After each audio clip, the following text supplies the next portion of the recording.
बिस्मिल्लाहिर्रहमानिर्रहीम अस्सलातु वस्सलामु अलैका या खातमन नबीन। अस्सलाम वालेकुम student, today our sociology lesson number 25, social class and subculture is our topic. We have to study in this social class as subculture, culture of poverty. दो इसमें हमारी सब हेडिंग्स हैं। पहला है कि सोशल क्लास को एज अ सब कल्चर पढ़ना है। सब कल्चर आप ऐसे समझ लें कि कल्चर जैसे जिसको हम कल्चर कहते हैं, सकाफत आपको एक इसका वाइड एक ब्रॉडर कॉन्सेप्ट है, तो उसका एक छोटा कॉन्सेप्ट आगे इसका अंदर से आप कह लें सब कॉन्सेप्ट सब कल्चर का। और दूसरा कल्चर ऑफ पॉवर्टी, यानी कि पॉवर्टी गुर्बत को कहते हैं, गुर्बत का जो कल्चर है उसको हमने पढ़ना है। तो देखते हैं, हम इसको स्टार्ट करते हैं। The language, beliefs, values, norms, behaviours and the material object that are possessed by people and passed on from one generation to the next। ये डेफिनेशन है कल्चर की, usual definition of culture. Culture को उर्दू में सकाफत कहते हैं। ये होता क्या है? ज़ुबानें, अकायद, इकदार, नॉर्म्स भी इकदार होती हैं, जो नॉर्म्स एंड वैल्यूज़ हमारी आम रसूमात होती हैं जिनको कहते हैं हमारे बिहेवियर्स, और मटेरियल ऑब्जेक्ट्स, ये सारी की सारी चीज़ें जो लोग पोजेस करते हैं, लोग जिसके मालिक होते हैं, इन सब चीज़ों के लोग मालिक होते हैं, और वो अपनी एक नस्ल से दूसरी नस्ल को पास करते हैं, एक नस्ल से यानी कि दूसरी नस्ल की तरफ मुंतकिल होती हैं। इस सारे चीज़ इसको क्या कहते हैं? कल्चर। हम समझ आ गई, ये कल्चर की एक जनरल डेफिनेशन है वाइडर सेंस में। Within the broad culture we also come across सब कल्चर।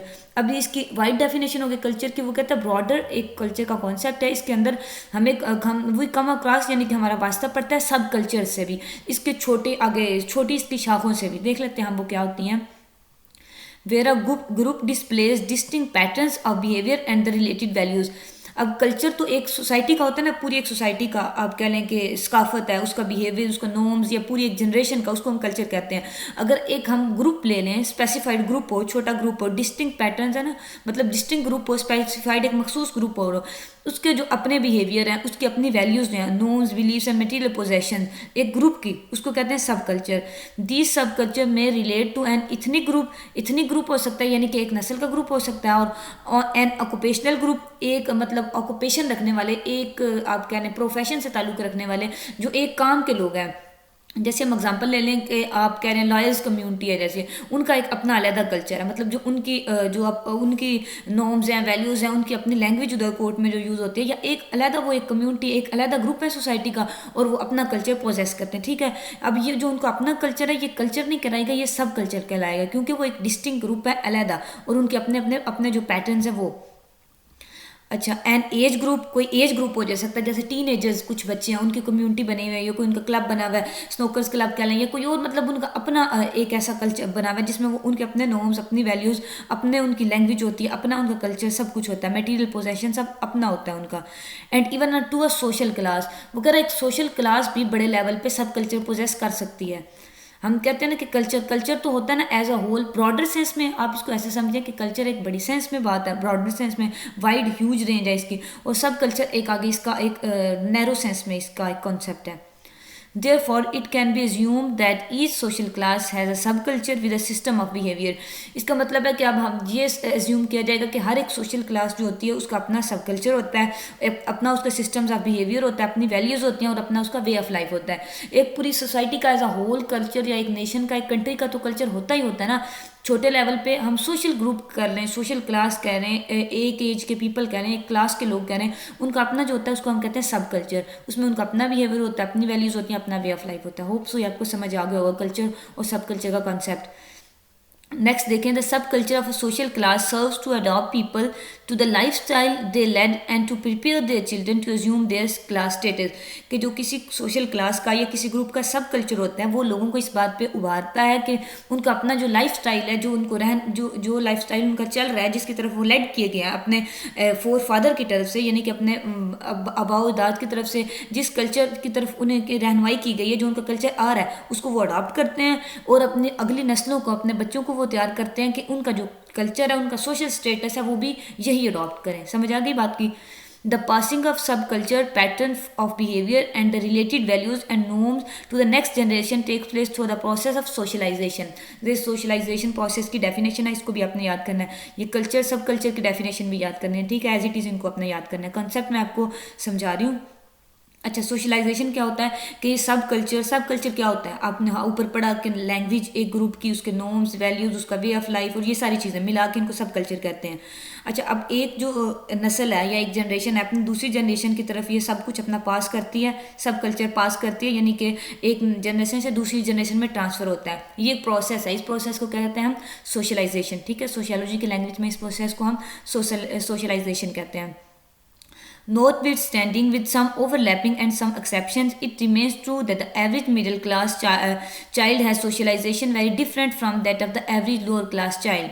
अच्छा, ये अब क्लासेस का आ गया। अब सोशियोलॉजी पढ़ रहे हैं तो मुझे उम्मीद है कि आपको क्लासेस का पता होगा, लेकिन नहीं पता मैं आपको ना एक इसका जनरल ओवरव्यू दे देती हूँ क्लासेस का। ये देखें, सोसाइटी में एज अ होल हमारे पास 3 क्लासेस हैं। देखिएगा आप, एक क्लास है अपर क्लास, हम जिसको कहते हैं, एक मिडिल क्लास है और तीसरी हमारे पास होती है लोअर क्लास। ठीक है, ये 3 क्लासेस हैं सोसाइटी में। अब हम सोशियोलॉजी पढ़ रहे हैं, आपको पता है ये सोशल साइंस है, सोसाइटी से डील करती है। सोसाइटी में हमारी 3 क्लास हैं, upper class, middle class and lower class. अब अपर क्लास की आगे से 3 क्लासेस हैं अपनी अलग। ठीक है, एक upper upper upper upper class, upper middle class और तीसरी होगी अपर लोअर क्लास। समझ रहे हैं बात?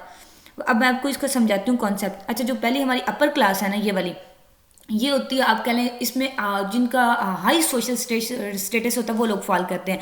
जैसे कह लें एलीट क्लास के लोग, जैसे पॉलिटिशियन हो गए और बड़े बड़े जो लोग होते हैं, यानी कि पॉलिटिशियन इसमें ज़्यादा आते हैं। हाईली अपर क्लास के जो लोग हैं, जिनका एलीट स्टेटस होता है, जिनका सोशल स्टेटस कहते हैं, मतलब इकोनॉमी को, जो इकोनॉमिकली बहुत स्ट्रॉन्ग होता है, आसान लफ्ज़ों में ऐसे जमते, जिसके पास सबसे ज़्यादा पैसा होता है ना, वो अपर क्लास में आता है। ठीक है, मिडिल क्लास में मॉडरेट लोग आते हैं, जो दरमियाने तबके के लोग होते हैं, और लोअर क्लास में फिर मजदूर तबका आ जाता है, या दिहाड़ीदार तबका, या जो आप कह लें लोअर पीपल होते हैं वो आ जाते हैं। ये 3 मेन क्लासेस हैं सोशियोलॉजी में सोशल स्टेटस के एतबार से। ठीक है, अच्छा, अब हर क्लास के आगे 3 सब क्लासेस हैं। अपर क्लास की मैंने आपको बताई, अपर क्लास, अपर हाई अपर क्लास है, इसको अपर क्लास भी कहते हैं, अपर मिडिल क्लास और अपर लोअर क्लास। ठीक है, UL इधर लिखा है मैंने कि अपर लोअर क्लास।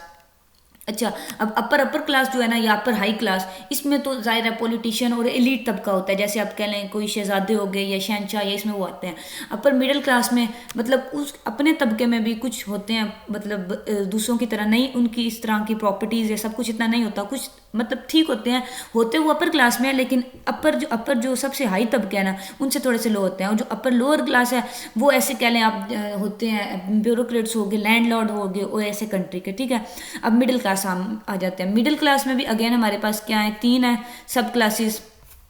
एक अपर क्लास हमारे पास है, देखें, पहली हमारे पास अपर मिडिल क्लास UM से हम इसको डिनोट करेंगे।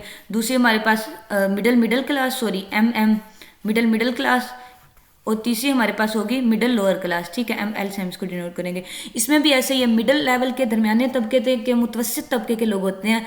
अब इसमें तो कुछ होते हैं, मतलब होते हैं जिनके पास प्रॉपर्टीज़ इतनी होती हैं कि वो अपना, अच्छा, मिडिल क्लास के जो लोग होते हैं ना, इनमें ज़्यादा इसकी जो खास बात यह है कि वो खुद करके उन्होंने कमाया होता है, मतलब वो पीछे से उनको जो इलीट क्लास होती है ना, अपर क्लास, उनमें ज़्यादा ये रुझान पाया जाता है कि पीछे से ना वालदैन उनके बड़े बड़े लैंडलॉर्ड्स होते हैं, या वो बच्चों को कुछ नहीं करना पड़ता, वो मतलब अपने नस्लों से ही उसमें एक, जैसे कर लें आप इसमें सऊदीया की मैं आपको एग्जांपल देती हूँ। जैसे वहाँ एक किंगशिप सिस्टम है, मतलब बादशाह, फिर उसका बेटा बादशाह, फिर उसका बादशाह चलती आ रही है, वो सारे ज़ाहिर अपर क्लास के लोग होते हैं। लेकिन मिडिल क्लास के लोग ऐसे होते हैं जिनके पेरेंट्स तो सम हो, आप कह लें, अगर उनके पेरेंट्स मिडिल लोअर क्लास से ताल्लुक़ रखते थे, मतलब वो अपना करके खाते थे, कमाते थे अपना, उनके पास इतना था कि अपना गुजर बसर अच्छा हो जाए।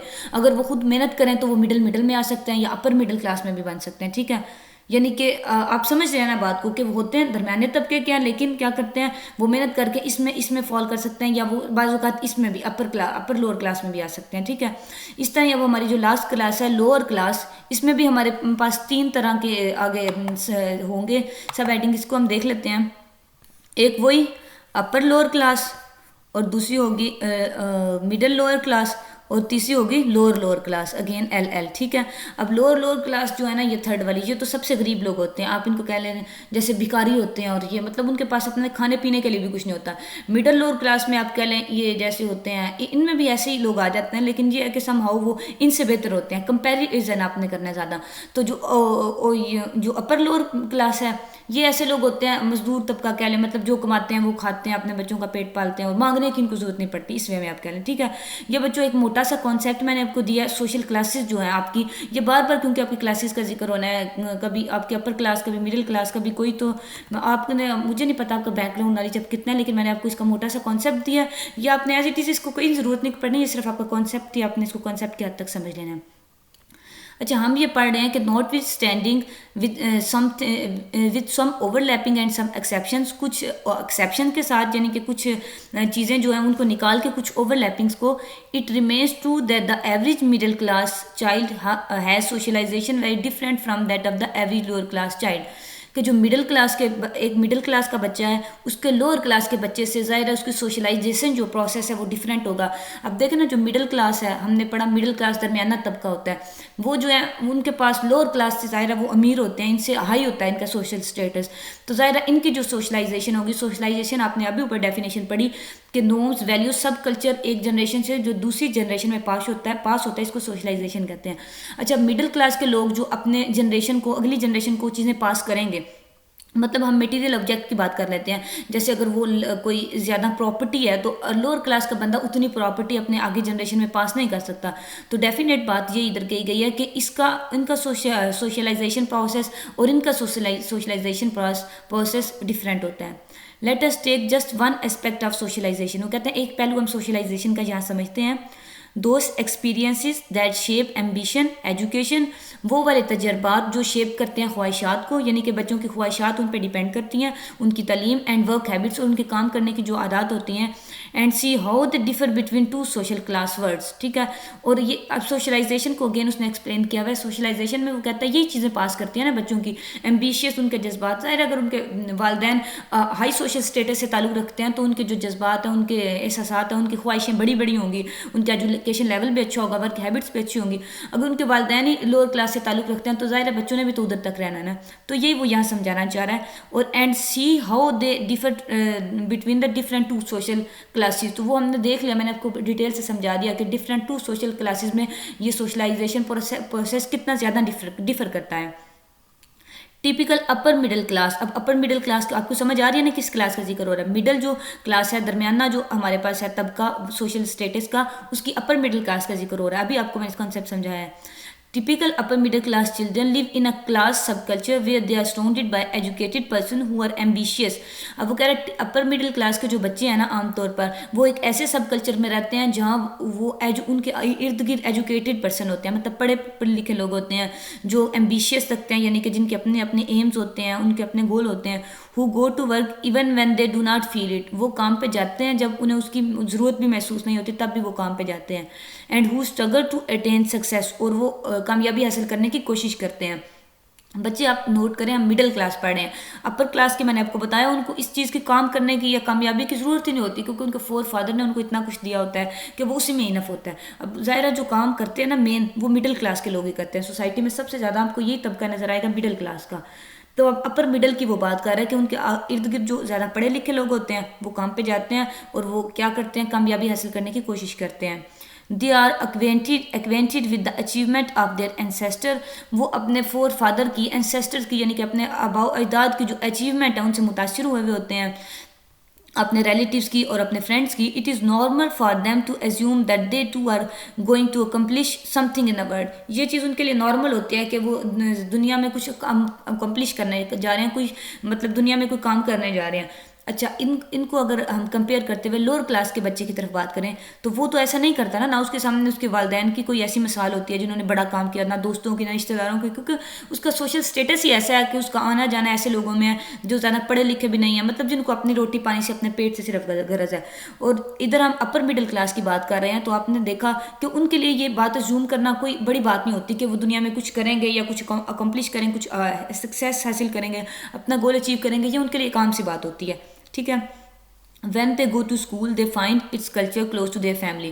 जब स्कूल जाते हैं वहाँ का भी कल्चर उनकी फैमिली के मुताबिक ही होता है, बिकॉज वो अपर मिडिल क्लास से ताल्लुक़ रखते हैं, ज़ाहिर अच्छे स्कूल में ही पढ़ते होंगे तो वहाँ का भी कल्चर उनको अपने घर जैसा ही लगता है। The teacher speak similar language, teacher जो है वैसी ज़ुबान बोलता है। The material in the books in is reflective of their culture, जो किताबों में चीज़ें होती हैं वो भी उनके कल्चर की अक्कासी करती हैं। And there are many other aspects of the environment that are familiar to the child, और भी माहौल में बहुत सी ऐसी चीज़ें होती हैं जो उस बच्चे के लिए फेमिलियर होते हैं, यानी कि वो उनसे वाकिफ़ होता है। Study hard so you can do well and become a success someday. उसके टीचर उससे कहते हैं कि अच्छा पढ़ो, मेहनत से पढ़ो ताकि तुम अच्छा परफॉर्म कर सको और एक दिन तुम कामयाब हो सको। The advice given by teacher make sense. ये एडवाइस जो उसको नसीहत टीचर की तरफ से होती है, ये उसका सेंस बनाती है, सेंस डिवेल्प करती है। Their parents echo the same words. उनके वालदैन भी यही सेम बातें करते हैं। Mean while they see people like themselves, brothers, sister, relative, acquaintances. फिर वो अपने जैसे अपने लोगों को देखते हैं, यानी कि अपने बहन भाइयों को देखते हैं, अपने रिश्तेदारों को, अपने एक्वेंटेंसेस को होते हैं वाकफकार, अपने जो जानने वाले उनको देखते हैं। who are actually completing educations and moving on into promising career, कि जिन्होंने अपनी एजुकेशन कंप्लीट कर लिया या कंप्लीट करने के करीब हैं और अपने करियर की तरफ मूव कर रहे हैं।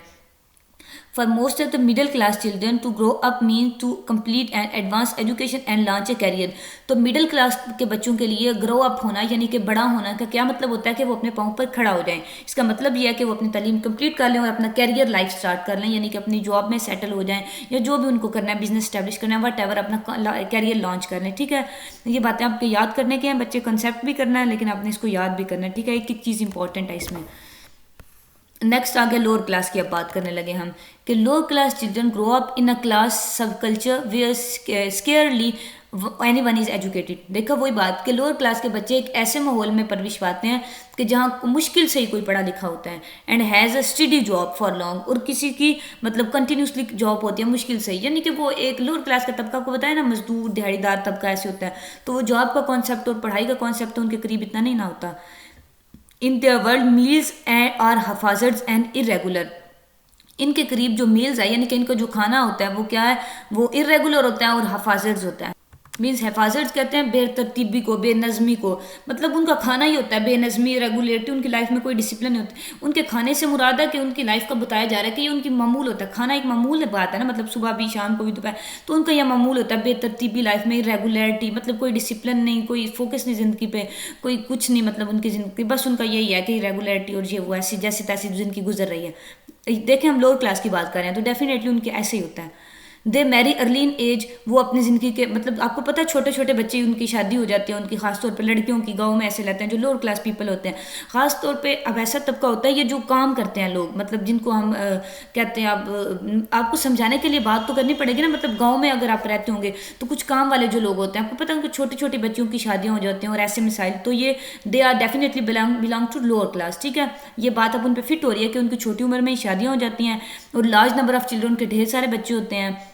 मैनी पीपल स्लीप 3 और 4 इन अ बेड। तो वो क्या करते हैं, मैनी पीपल स्लीप 3 और 4, वो उनके बच्चे ज़्यादा बच्चे होते हैं, ज़ाहिर है बड़ी फैमिली होती है तो एक एक बेड पे 3-4 लोग सोए हुए होते हैं। These children are often not in school and if they do go to school. Often वो बात होती है, अक्सर तो ये होता है कि उनके बच्चे स्कूल जाते ही नहीं है, क्योंकि वो बच्चे उनके ढेर सारे होते हैं, वो भी थोड़े से बड़े होंगे, मतलब उनकी शादी की उम्र का मतलब बलूगत पहुँचती है ना, अडल्ट होते हैं, वो बालिग होते हैं, तो साथ ही उनकी शादियाँ दी जाती हैं, तो उनके एजुकेशन सिस्टम क्या उनका कुछ भी नहीं होता। तो कह रहा है पहले तो वो मोस्टली स्कूल जाते नहीं, और अगर वो जाएं भी they often go unwashed and unfed, ना वो उनका मुंह धुलावा होता है सही तरह, ना उन्होंने खाना खाया हुआ होता है, ऐसे ही मतलब मुंह उठा के ऐसे। आपने देखो ना जो गांव में होते हैं अक्सर गवर्नमेंट स्कूल होते हैं, प्राइमरी स्कूल, उसके अक्सर बच्चे ऐसे ही होते हैं, मतलब ना प्रॉपर से यूनिफॉर्म उनका ठीक से होता है, ना कोई खाया पिया होता है, और ऐसे उनके हालात होते हैं। Definitely they belongs to lower class. In school, they are likely to be disoriented or oriented by coming across people coming from middle class families, the students and the teacher। तो उनके स्टूडेंट्स कुछ उधर उनके school में middle class से belong करते हैं, बेशक वो मिडिल लोअर क्लास से बिलोंग करते हैं, लेकिन वो उनसे तो डेफिनेटली बेटर होते हैं ना। कुछ टीचर ऐसे होते हैं, तो उन ऐसे लोगों से जब उनका बच्चों का आमना सामना होता है तो डेफिनेटली वो हार्ट होते हैं। Very soon they conclude the school is a prison. तो बहुत जल्दी उनको इस बात का एहसास होता है कि स्कूल तो हमारे लिए एक जेल है, ये तो मुसीबत है। दे लर्न लिटर, वो बहुत कम सीखते हैं। The school often abandons any serious effort to teach them by branding them as discipline problems. वो कह रहा है कि स्कूल उन्हें बहुत थोड़ी सिखाने की कोशिश करता है, यानी कि अबंडेंस कहते हैं छोड़ देना, तर्क करना, यानी कि स्कूल इस बात से अबंडन करता है, इस चीज़ को तर्क करता है any serious effort to teach them, मतलब कोई संजीदा कोशिश नहीं करता उनको कुछ सिखाने की। By branding them as discipline problems, क्यों भला, क्योंकि उनको डिसिप्लिन प्रॉब्लम होती है। आपको पता है उनकी रेगुलर लाइफ होती है और ये सारा कुछ होता है, तो स्कूल कैसे फिर उनको सिखा सकता है। They receive litre reinforcement for paying attention to studies reinforcement कहते हैं करेज को, पावर को, यानी कि जो एक बच्चे को घर वाले से मिलते हैं। ऊपर हमने पढ़ा ना कि मिडिल क्लास के बच्चे, उनके टीचर्स भी उनको कहते हैं कि बेटा आप पढ़ोगे, आप हार्ड वर्क करोगे तो सक्सेसफुल होगे, उनके पेरेंट्स भी उन्हें सेम कहते हैं। तो इनको वो वाली रीइंफोर्समेंट, वो पावर, वो तकवीत या वो उनको पीछे बैकअप नहीं मिलता जो उनको मिलता है बच्चे for paying attention to studies. उनको अपनी स्टडीज़ पे तवज्जो देने के लिए वो तकवीत, वो पावर नहीं मिलती जो उन ऊपर वाले बच्चों को मिलती है जो हमने मिडिल क्लास के पढ़े। तो इसके नतीजे में क्या होता है, even in the environment many children में बी आउट ऑफ स्कूल। और कैसे होता है कि माहौल में बच्चे घर से स्कूल आने के लिए आते हैं लेकिन फिर भी वो स्कूल में होते हुए भी आउट ऑफ स्कूल होते हैं। आइदर डूइंग नथिंग और एंगेज इन सम वर्क, या तो वो स्कूल में कुछ नहीं कर रहे होते या किसी और काम में इंगेज हो जाते हैं। फॉर देम स्कूल में not be a stepping stone to a career, उनके लिए स्कूल एक अपने कैरियर में एंटर होने के लिए स्टेपिंग स्टोन यानी कि कदम एक नहीं है। अच्छा, मिडिल क्लास के बच्चों के लिए तो बेटा हमने पढ़ा ना कि वो अपने कैरियर को लॉन्च करने के लिए अपनी स्टडीज़ पे फोकस करते हैं, उनके पेरेंट्स भी कहते हैं, टीचर्स भी कहते हैं। जबकि यहाँ लो क्लास के बच्चे, उनके लिए कोई कैरियर भी मैटर नहीं करता, स्कूल स्टडीज़ हो ये सब कुछ मैटर नहीं करता। देख रहे हैं ना आप सारा। Since school does not motivate them to study so they drop out early, क्योंकि स्कूल उनको स्टडी करने के लिए, पढ़ने के लिए मोटिवेट नहीं करता, उनको उभारता नहीं है, तो क्या करता है वो छोड़ देते हैं, उसको जल्दी छोड़ देते हैं स्कूल को। The horizon of ambitious seldom extends to the next week, तो ये इनका एम्बिशंस का, इनके जो ख्वाहिशात होते हैं उसका हॉरिजोन यानी कि सेल्डम का मतलब होता है बहुत कम में, extend to the next week मतलब एक वीक में अगर वो आते हैं स्कूल तो दूसरे वीक में तो उनका मतलब आना वो हो ही कम जाता है, तो वो मतलब ना आने के बराबर, वही बात कि वो अर्ली ड्रॉप द स्कूल। ठीक है। The children in varying social classes grow up in a different human capital as well as a cultural capital। अच्छा, ह्यूमन कैपिटल और कल्चरल कैपिटल का ये होता है बेटा कि जैसे आप कह लें, मैंने आपको बताया ना सोशल क्लासेस जैसे सोशल स्टेटस होता है, कैपिटल आप कह लें कि इकोनॉमी को एक किस्म का कह रहे हैं कि कल्चरल कैपिटल यानी कि कितना उसके पास सरमाया है, कितना उस बंदे के पास, वो उसकी क्लास कौन सी है। वो सोशल क्लासेस का वो कह रहे हैं कि कैपिटल पे आप सरमाए पे डिपेंड करते हैं कि ज़ाहिर सरमाया ज़्यादा होगा तो सोशल क्लास हाई होगी, कम होगा तो सोशल क्लास लो होगी। From growing up in a culture of poverty, गुर्बत के कल्चर में परवान चढ़ते हुए, द पुअर इन जनरल, गरीब लोग आमतौर पर learn to accept their poverty, अपनी गुर्बत को वो कबूल करना सीख जाते हैं, क्योंकि अब उनके पास सोशल कैपिटल, कल्चरल कैपिटल उनका सरमाया इतना होता है, इतना नहीं होता कि वो कुछ और सोच सकें, वो सिर्फ यही कि गुर्बत को एक्सेप्ट करना सीख जाते हैं वक्त के साथ साथ। द पुअर एक्सपेक्ट फेलियर, वो उम्मीद करते हैं अपनी नाकामी की, just as people born to influence accept success, बिल्कुल ऐसे जैसे एक बंदा बोर्न टू एफ्लुएंस यानी कि जो आप कह लें हाई सोशल स्टेटस में या अच्छी ज़िंदगी में उसका कैपिटल, उसका सरमाया ज़्यादा है, उसका तो दौलतमंद है, वो जैसे अपनी उम्मीद रखता है ना, एक्सपेक्ट करता है अपनी कामयाबी को, ऐसे जो पुअर पीपल होते हैं वो एक्सपेक्ट करते हैं फेलियर को। The expectation of failure can deprive the impoverished individual of the confidence they need to spend their human capital. Means उनकी उम्मीद ये होती है, एक्सपेक्टेशन उनकी ये होती है, the expectation of failure can deprive, कि जो उनकी वो उनको of the confidence they need to spend their human capital, उनको ह्यूमन कैपिटल अपना सरमाया जो उनको एज अ ह्यूमन उनका राइट है उसको स्पेंड करने के लिए जो कॉन्फिडेंस उनको चाहिए होता है, एतमाद चाहिए होता है, वो उससे महरूम रह जाते हैं because of their expectation of failure. उनको जो उम्मीद होती है नाकामी की, मतलब वो पहले गुर्बत में परवान चढ़े, गुर्बत में पले बड़े, उनको पहले नाकामी की उम्मीद होती है, सारा कुछ उनके लिए मतलब एक कह ले कि उनका जो तकदीर का जो आप कह लें राउंड जिसको कह रहे हैं ना हम उर्दू में, सितारे गर्दिश में उनके होते हैं, तो ये सारी चीज़ें फिर उनको महरूम कर देती हैं। The expectation of success encourages affluent individual to maximise their human capital, तो इनके मुकाबले में जो एफ्लुएंट इंडिविजुअल होते हैं, सरमायादार दौलतमंद लोग होते हैं, उनकी जो एक्सपेक्टेशन ऑफ सक्सेस है, उनकी कामयाबी की उम्मीद उनको इनकरेज करती है, हौसला देती है, किस बात का भला, to maximise their human capital, कि वो अपना सरमाया और ज़्यादा करें। ठीक है, मतलब इसका ये मतलब है इन शॉर्ट के गरीब से गरीबतर होता जा रहा है और अमीर से अमीरतर होता जा रहा है। As part of the socialization process, social class penetrates our conscious shaping of ideas of life and our proper place in society।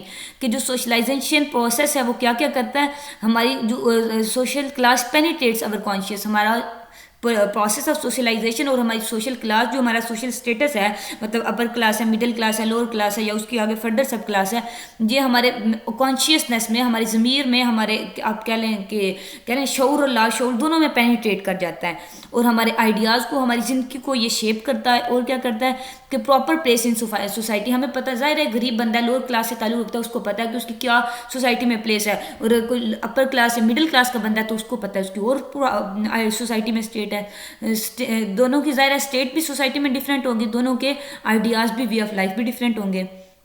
When the rich look around, जब एक अमीर बंदा अपने इर्द गिर्द देखता है, they sense superiority and control over destiny, तो वो ये समझता है कि मैं सुपीरियर हूँ, मैं अच्छा हूँ, और मेरा अपनी डेस्टिनी पे, अपनी कुदरत पे, अपनी वो क्या लें आप, किस्मत पे कंट्रोल है। इन कॉन्ट्रास्ट, यानी कि इसके अपोजिट, इसके मुखालिफ सेंस पे क्या है कि द पुअर सी डिफीट, जो गरीब लोग होते हैं वो देखते हैं अपनी शिकस्त, and buffeting by unpredictable forces, यानी कि अनप्रिडिक्टेबल कहते हैं जो चीज़ें उन्होंने, जो मसाइल सोचे भी नहीं होते वो भी उन पे आ जाते हैं, इस वजह से वो खुद को अपनी हालत को एक शिकस्ता, और आप उनको कह लें एक मिजरी, अपनी कंडीशन को एक आप कह लें मिजरेबल कंडीशन में, और एक सिंपैथेटिक कंडीशन में खुद को देखते हैं। जबकि ऊपर हमने जो पढ़ा, वो दूसरे जो लोग होते हैं वो खुद को एक सुपीरियर कंडीशन में, और वो अपने खुद को ऐसे किस्मत, मतलब एक लकी लोग तस्वुर करते हैं, और जबकि ये लोग खुद को अनफॉर्चुनेटली क्या कह लें बैड लक खुद की तस्वुर करते हैं। People tend to see the effects of social class to their lifes, तो अब लोग किस तरह करते हैं, लोग देखते खुद को इस तरह है जैसे उनकी सोशल क्लास होती है, वो अपनी सोशल क्लास का, सोशल स्टेटस का अपनी लाइफ पे, अपनी सोसाइटी पे, अपनी ज़िंदगियों के बल पे, बल्कि अपनी ज़िंदगियों पे ख़ास तौर पे अपने सोशल क्लास का, अपने सोशल स्टेटस का इफेक्ट देखते हैं, असर देखते हैं। ठीक है, इस तरीके से वो खुद को देखते हैं। Our consequence of facing emergency after emergency and not having enough resources to meet them, उनका जो कॉन्सिक्वेंस, उनके जो रिजल्ट्स क्या होते हैं कि वो एक एमरजेंसी के बाद दूसरी एमरजेंसी फेस करते हैं, और क्या होता है उनके पास इतने रिसोर्सेज भी नहीं होते कि वो इतने एमरजेंसीज को, इतने चैलेंजेस को, इतने टफ टाइम को लाइफ के फेस कर सकें। And seeing the future as more of the same, और अपने फ्यूचर को भी वो ऐसा ही देख लें, मसाइल ही मसाइल, अनप्रिडिक्टेबल सिचुएशन, फोर्सेज, चैलेंजेस, और ये सब कुछ is a lack of deferred gratification. ये डेफर्ड ग्रेटिफिकेशन क्या, डिलेड हैप्पीनेस को, यानी कि उनकी खुशी जो है वो मुलतवी हो जाती है। ये कॉन्सेप्ट है सोशियोलॉजी का, डेफर्ड ग्रेटिफिकेशन। डेफर्ड कहते हैं मुलतवी होना, आगे चली जाती है, आगे से आगे हो जाती है। ग्रेटिफिकेशन क्या, उनकी खुशी, उनकी सेटिस्फेक्शन कह लें, कि उनकी लाइफ में मसाइल आ जाते हैं, एक के बाद एक मसाइल, एक एमरजेंसी के बाद दूसरी एमरजेंसी, और फ्यूचर भी उन्हें इस तरह लगता है। और ये क्या कि उनके पास कमी होती है, कि उनकी खुशी जब उनके पास नहीं आ रही, डिले होती जा रही है, होती जा रही है। Giving up things in the present for the sake of greater gains in future, वो अभी सेक्रीफाइस करी जा रहे हैं, किस वजह से कि उनको फ्यूचर में ग्रेटर गेन्स हो, ज़्यादा फ़ायदा हो, लेकिन ऐसा होता फिर भी नहीं है, फ्यूचर में भी उनके साथ सेम सिचुएशन रहती है। It is difficult to practice this middle class virtue if one does not have the surplus it requires, कि मिडिल क्लास बंदे के लिए, या मिडिल क्लास का जो तबका है उनके लिए ये प्रैक्टिस करना, ये अमल करना एक कह लें आप मुश्किल है। If one does not have the surplus it require, अगर उनको अपनी ज़रूरत से ज़्यादा उनके पास ना हो, यानी कि अगर मिडिल क्लास का बंदा उसके पास कोई ऐसी सिचुएशन आ जाए, उसके पास तो ज़रूरत के मुताबिक नहीं बल्कि ज़रूरत से ज़ायद मौजूद रहता है, अगर उसके पास वो ना हो, उसको ऐसी सिचुएशन आ जाए तो उसके लिए डिफ़िकल्ट है। Any savings are gobbled up by emergencies faced by the poor, और सारी की सारी जो अगर किसी गरीब बंदे ने, किसी ने बेचारे ने, लोअर क्लास के बंदे ने कोई सेविंग किया, कुछ जमा पूंजी अपनी की है, वो सारी एमरजेंसी सिचुएशन में और अनप्रिडिक्टेबल जो सिचुएशन होती है उसको फेस करते करते वो सारी उसकी उसमें लग जाती है। So any saving for future was fruitless, तो फ्यूचर के लिए उसके पास कोई सेविंग नहीं होती, वो अगर कोशिश करता भी है सेविंग करने की तो वो उसकी कोशिश फ्रूटलेस जाती है, ज़ाया बेकार जाती है। The only thing that made sense from the perspective was to enjoy that why could at the movement, सिर्फ एक चीज़ जो उनका जो उनका सेंस बनाती है, किस लिए, फॉर दिस पर्सपेक्टिव, इस पहलू के लिए, was to enjoy what they could at the movement, सिर्फ चीज़ जो उसको जिसको एंजॉय कर सकते हैं, खुशी जो चीज़ उन्हें देती है ना, इस खुशी का एहसास, वही सिर्फ वही चीज़ है कि जो उनके पास इस वक्त है। कभी उनके पास ऐसा मौका आता है कि उनके पास अच्छा खाने पीने पहनने के लिए होता है, बस वो उनकी थोड़े टाइम के लिए वो खुशी होती है कि एट द मोमेंट आप उसको कह लें कि फॉर जस्ट मूवमेंट होती है, फ्यूचर के लिए या आगे वो फिर उनकी वही सिचुएशन होती है जो हमने ऊपर पढ़ लिया। Immediate gratification was not the cause of their poverty, जो इमीडिएट ग्रेटिफिकेशन होती है यानी कि फौरी जो उनको खुशी मिलती है, ये थोड़ी देर के लिए एट द मूवमेंट के लिए जो उनको होती है, वो उनकी गुर्बत की वजह नहीं है, was not the cause of their poverty but it's consequence, लेकिन इसके जो नताइज हैं वो उसकी वजह हैं। cause and consequence loop together for their immediate gratification, in turn help us perpetuate their poverty. यानी कि जो उनके काज एंड कॉन्सिक्वेंसेस है पॉवर्टी, उनकी गुर्बत के जो असबाब है और जो उसके नताइज होते हैं ना उनकी गुर्बत के, लूप टुगेदर, वो एक दूसरे के ऊपर लिपटे हुए होते हैं, एक दूसरे के साथ चलते हैं। कैसे कि अगर उन्हें इमीडिएट ग्रेटिफिकेशन होती है फॉरन थोड़ी देर के लिए, फॉर दिस मूवमेंट उन्हें कोई खुशी मिलती है, तो इन टर्न उसके बदले में हेल्प परपेचुएट देयर पॉवर्टी, तो जो उनकी गुर्बत है वो परपेचुअल हो जाती है, मुस्तकिल रहती है। यानी कि अगर उनकी थोड़ी सी खुशी होती है जबकि उसके बदले में उनकी गुर्बत मुस्तकिल होती है, तो कॉन्सिक्वेंस ज़ाहिर फेलियर के होंगे, उनको कोई खास फायदा उससे नहीं होता है इमीडिएट ग्रेटिफिकेशन से। ठीक है, काज एंड कॉन्सिक्वेंसेस साथ साथ चलते रहते हैं पॉवर्टी के। कल्चर ऑफ पॉवर्टी को अब हम डिटेल से पढ़ने लगे हैं कि concept given by Oscar Lewis in mid 60s। Oscar Lewis ने ये मिड 16 में कॉन्सेप्ट दिया था पॉवर्टी का। Assume that the values and behaviours of the poor make them fundamentally different from other people, कि जो गरीब लोगों की वैल्यूज़ होते हैं, उनके रवैये होते हैं, वो उनको बुनियादी तौर पर दूसरे लोगों से मुख्तलिफ बना देते हैं। That these factor largely are responsible for their poverty, तो उनका यही फैक्टर दूसरे लोगों से मुख्तलिफ होना, उनकी वैल्यूज़ और बिहेवियर का चेंज होना, ये उनकी पॉवर्टी का, उनकी गुर्बत का सबसे बड़ा फैक्टर है जो उनकी गुर्बत का जिम्मेदार है। And that parents perpetuate poverty across generation, तो डेफिनेटली अगर पेरेंट्स पॉवर्टी के मारे हैं, गुर्बत के मारे में, तो वो वही चीज़ अपनी जनरेशन में भी आगे पास करेंगे ना, by passing this characteristic to their children. तो वही करेक्टरिस्टिक, वही पॉवर्टी की करेक्टरिस्टिक अपनी अगली जनरेशन को वो पास करते हैं। Poor form a subculture in which as a result of their common experiences, वो कहता है गरीब लोग जो सब कल्चर फॉर्म करते हैं वो उनके कॉमन एक्सपीरियंस, जो उनके आम तजर्बात होते हैं, उसके नतीजे में होता है। They have developed certain attitude and behaviour pattern which have been transmitted from parent to child, यानी कि गरीब लोगों का जो कल्चर होता है, उनके बिहेवियर पैटर्न, सब कल्चर वो क्या होता है, वो एक जनरेशन से दूसरी जनरेशन की तरफ पास होता है, और वो वही होता है जो अभी हमने ऊपर पढ़े कि मसाइल के बाद उनके लिए मसाइल, मतलब difficult situation, again difficult situation, emergency after emergency, challenge after challenge, और ये सब कुछ उनके लिए चलता रहता है। और यही जो चीज़ है, ये उनका कल्चर, सब कल्चर बन जाता है, बिहेवियर, उनकी वैल्यूज़ को भी ये चीज़ मुतासिर करती है, और यही वो अपने बच्चों को, नेक्स्ट जनरेशन को पास करते हैं। ओके, ये लाइन हमने पढ़ ली। पुअर फ्रॉम अ सब, हाँ ये पढ़ लिया। Critics of culture of poverty argue that, अच्छा कुछ लोग, अब ये कल्चर ऑफ पॉवर्टी का जो कंसेप्ट हमने ऊपर पढ़ा कि लिविस ने दिया था, अब कुछ इसके क्रिटिक्स भी आपको पता है कि अगर कोई बंदा कोई कंसेप्ट इंट्रोड्यूस करवाता है तो उस पर तनकीद करने वाले भी मौजूद होते हैं, क्रिटिक्स करने वाले, क्रिटिसाइज करने वाले। अच्छा, तो जो इसको क्रिटिसाइज करते हैं कल्चर ऑफ पॉवर्टी को, कंसेप्ट ऑफ पॉवर्टी को, वो क्या आर्ग्यू करते हैं, किस बात की वो दलील देते हैं, क्या सबूत देते हैं? That the expecting to fail, कि ये जो उनका फेल होने की उम्मीद है ना इन लोगों की, लोअर क्लास के लोगों की, या जो पॉवर्टी कल्चर में आते हैं लोग, गरीब लोग हैं, argument amount to blaming the victim, कि ये एक्सपेक्टिंग टू फेल, उनकी जो उम्मीद है ना, यानी कि वो इस उम्मीद पर रहते हैं कि उन्होंने होना ही फेल है, मतलब वो कोशिश नहीं करते, खुद को बेटर करने की कोशिश नहीं करते, यही चीज़ उनको ब्लेम करती है, ब्लेमिंग द विक्टिम, यानी कि ये चीज़ विक्टिम को ब्लेम कर रही होती है। By blaming the poor for their own poverty, के गरीब लोगों को उनकी गुर्बत की वजह से उनको ही ब्लेम किया जाता है। क्यों? क्योंकि वो एक्सपेक्ट करते हैं फेलियर की। Culture of poverty theories divert attention from the social subculture and cultural conditions that are ultimately responsible for poverty. वो जो क्रिटिक्स हैं वो ये कहते हैं कि आपने ये जो जिसने पॉवर्टी का कॉन्सेप्ट दिया है उसने गरीब लोगों को ही उनकी गुर्बत का जिम्मेदार ठहरा दिया। कैसे भला? कि वो एक्सपेक्ट फेलियर करते हैं कि अगर वो गुर्बत इसकी नाउमीदी की उम्मीद रखते हैं तो इसीलिए वो होता है ना कि वो लाइफ में आगे नहीं बढ़ सकते, वो कामयाब नहीं हो सकते, क्योंकि वो एक्सपेक्ट ही ऐसा करते हैं। तो वो कह रहा है इस थेरी ने, ये जो थेरी है ना कि कल्चर ऑफ पॉवर्टी की और एक्सपेक्टिंग फेलियर, इस थेरी ने क्या किया, जो टेंशन है सोशल क्लासेस की वो डाइवर्ट कर दिया, यानी कि बदल दिया सब कल्चर और culture condition that are ultimately responsible for poverty. इस थेरी ने उसकी कंडीशन ही बदल दिया, और ये जो कंडीशन बदली है, ये जो डाइवर्ट हुई अटेंशन, ये उनकी पॉवर्टी की गुर्बत की जिम्मेदार है। Critics claim that the poor in general tend to be a success oriented as the affluent. वो जो क्रिटिक्स हैं, तनकीद कर ले, वो कहते हैं गरीब लोग भी, ये जो उन्होंने आपने थेरी दी है ना कि वो एक्सपेक्ट फेल करते हैं, ये बात नहीं है।